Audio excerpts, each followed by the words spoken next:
Hi and good day everyone. So today we are going to present about subject thinking skill. Our topic will be mental health issues among workers in Malaysia. So we are from group 1 and my teammate is DINESH PRASAD with matrix number 208308. Me, myself, UMAIRAH FARISAH 210177, NURULAIN 209871, and NURUL AIMAN AFIQAH 210213. So the problem is mental health issues among workers in Malaysia, right?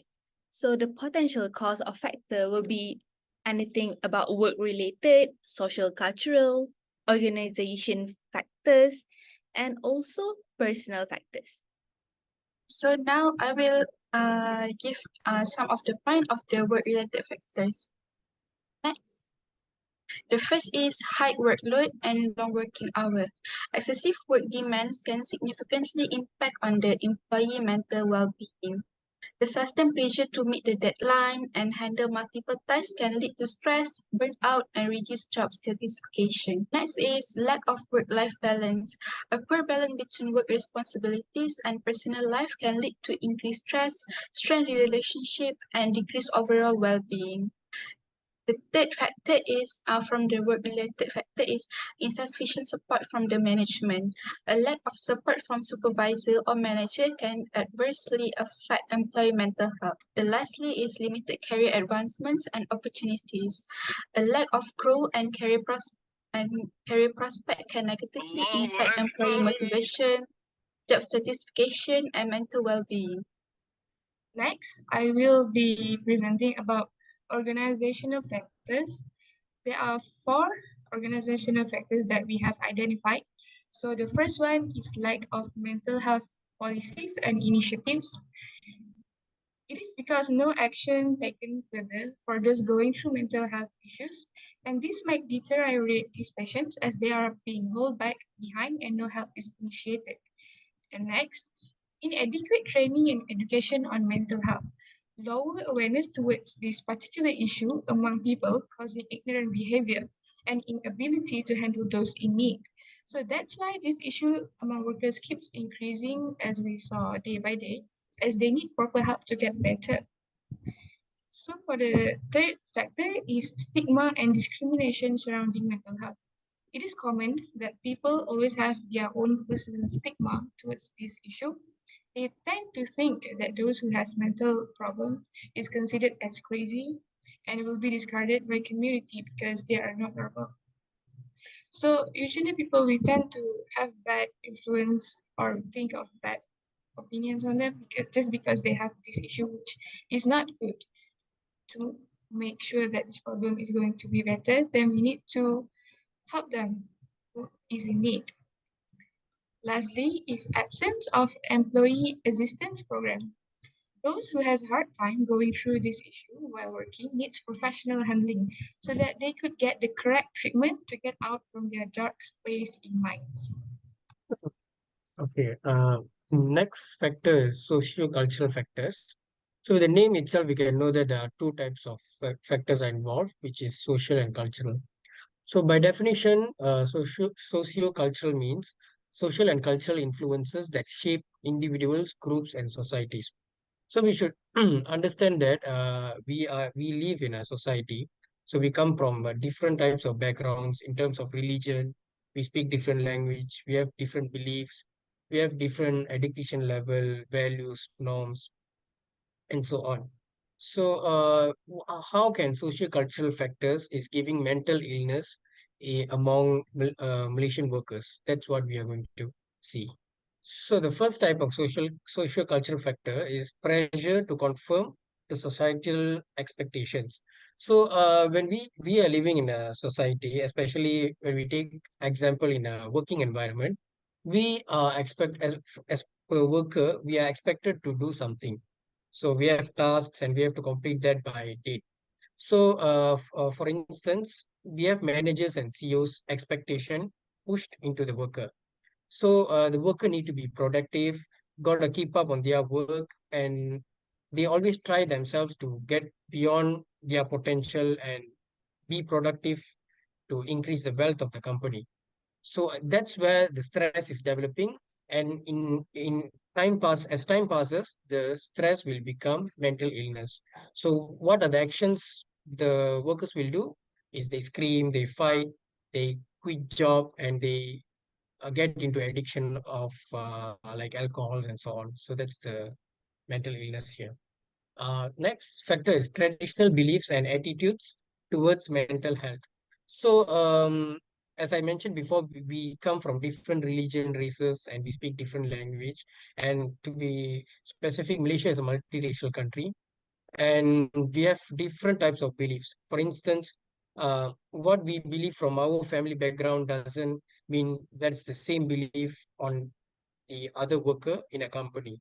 So there will be different types of do's and don'ts for each person in a company. For instance, in an annual dinner in a company, if they serve pork to a Malay or otherwise serve beef to an Indian, that's going to be a problem. So we are going against the traditional belief of other religion. So that's where discomfort among workers will happen, and that is going to give stress and again back to mental illness. So next is limited awareness and understanding. So this is simple. So this is actually simple. So workers especially with absence of mind, they don't want to get information. They don't want to focus. Those kind of workers will easily get mental illness and mental stress because they can't complete tasks in time. There will be a lot of errors in work, and they easily get scolded by their managers for bad reputation. And for the seniors, they will be a bad reputation for the juniors. So that's where mental illness develop among workers. That's all. Okay, and then the next will be about personal factors can significantly contribute to a person's well-being. Pre-existing mental health conditions such as anxiety, depression can make an individual more vulnerable to experience difficulties. Additionally, the lack of coping mechanism and resilience that can make it challenging to deal with stress effectively. Financial stress and economic instability can also take a toll on a person's mental health and overall well-being. Lastly, is inadequate self-care practices such as neglecting physical and emotional needs can further contribute to a personal struggles. So based on this analysis we can design a solution that takes into account the humanistic perspective, technological and economic feasibility, also environmental friendliness and creativity. So the solution is more on Mind Well workplace program. So which is engaging better at work, stress reduction, improve mental health, better focus, and to collaborating better with others, improve communication, enhance the time management, and better leadership. So we will go through one by one for humanistic perspective. Now I will explain more how Mind Well program, Mind Well will from the humanistic perspective. Firstly, implement a comprehensive mental health program. Employers should prioritize employee well-being by developing and implementing a comprehensive mental health program. This program can include initiatives such as employee assistance program, access to mental health resources, and regular mental health check-in. By addressing mental health proactively, organization creates a culture that value and support employee overall well-being. The next is promote open communication, empathy, and understanding. Creating an environment that encourages open communication, empathy, and understanding is crucial. Employers should foster a culture where employees should feel comfortable discussing mental health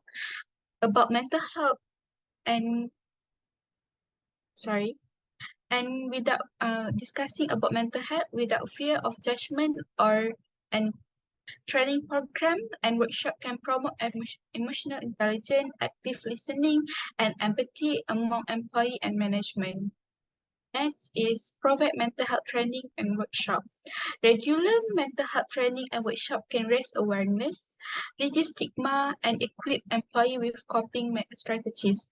This season can cover topics such as stress management, resilience building, and self-care technique.